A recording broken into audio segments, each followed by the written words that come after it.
I like to start off with a little bit of background on how I got to UCSF in the first place.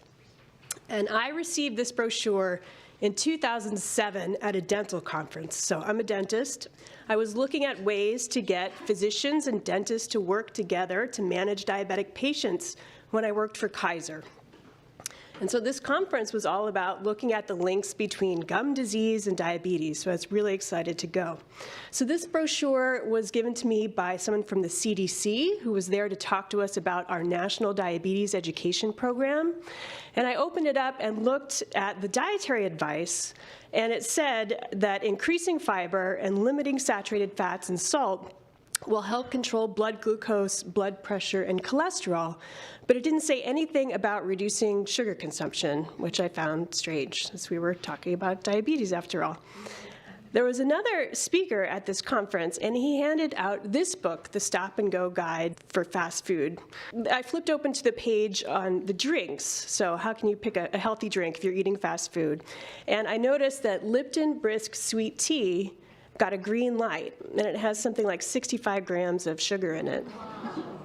And I was sitting at the back of the ballroom, and I noticed the guy who was getting up to try and go catch his flight, and I actually jumped up and chased him down and said, "How can you possibly say, sweet tea is healthy?"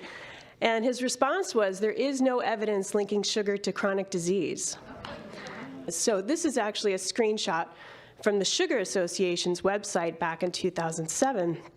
And when I looked at it, it said they were boasting 1,000 is the number of scientific papers dispelling sugar of the links to diabetes, hypertension, behavior problems, and obesity.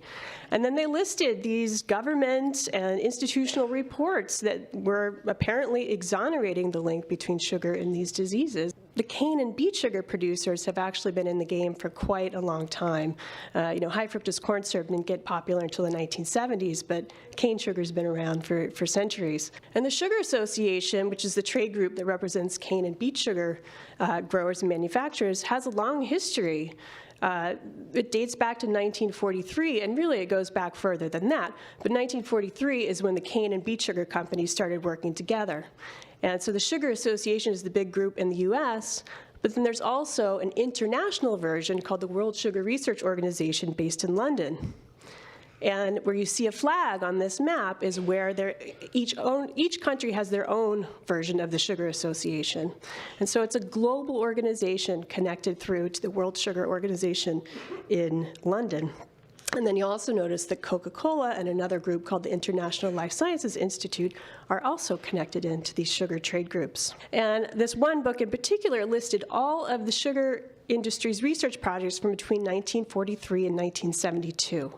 So these were the types of projects they were looking at: nutrition, cardiovascular disease, tooth decay, diabetes, the number of projects that they had funded between 1943 and 1972, and then the number of scientific publications that came out of these projects. So I was starting to get the picture that this group has probably had quite a bit of influence on our public health policy. The Great Western Sugar Company had been located in Denver, a sugar beet company. They went out of business in the 1970s. And they actually donated some of their records to local libraries all up and down Colorado. But somehow, a few boxes on nutrition policy slipped past the lawyer's screening and ended up in Colorado State University. So I noticed that there were some references to nutrition policy, and so I went up to Colorado State to see what was in those files. And the first thing I found was a confidential memo. This is the exact one, the first one I saw, with the letterhead of the Sugar Association. And what I'd stumbled upon were documents supporting the sugar industry's Public Relations Award that they received in 1976. So here is an example of what was in there. So I had board of directors, memos, documents, financial statements, lists of all the research projects funded. And then here's a key quote from one of the board of directors reports the fact that no confirmed scientific evidence links sugar to the death-dealing diseases is the lifeblood of the Sugar Association. And here at UCSF, we have something called the Industry Documents Library, where we actually have 90 million pages of tobacco industry documents online and available to researchers.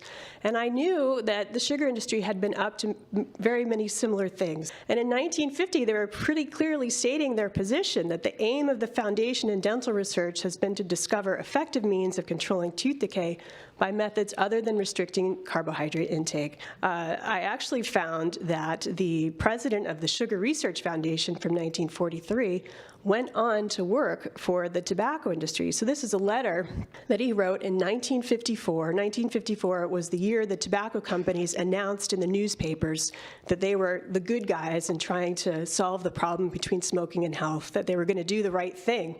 And so he wrote them a letter telling them 10 years ago, a very similar organization, the Sugar Research Foundation, was formed to investigate charges that refined sugar is a primary cause of diabetes, tooth decay, polio, B vitamin deficiencies, and obesity. I organized and directed research projects in medical schools, hospitals, universities, and colleges, which exonerated sugar of most of the charges that had been laid against it. And he wanted them to hire him to do the same thing for tobacco. And they did. He went to work for tobacco and became their associate scientific director.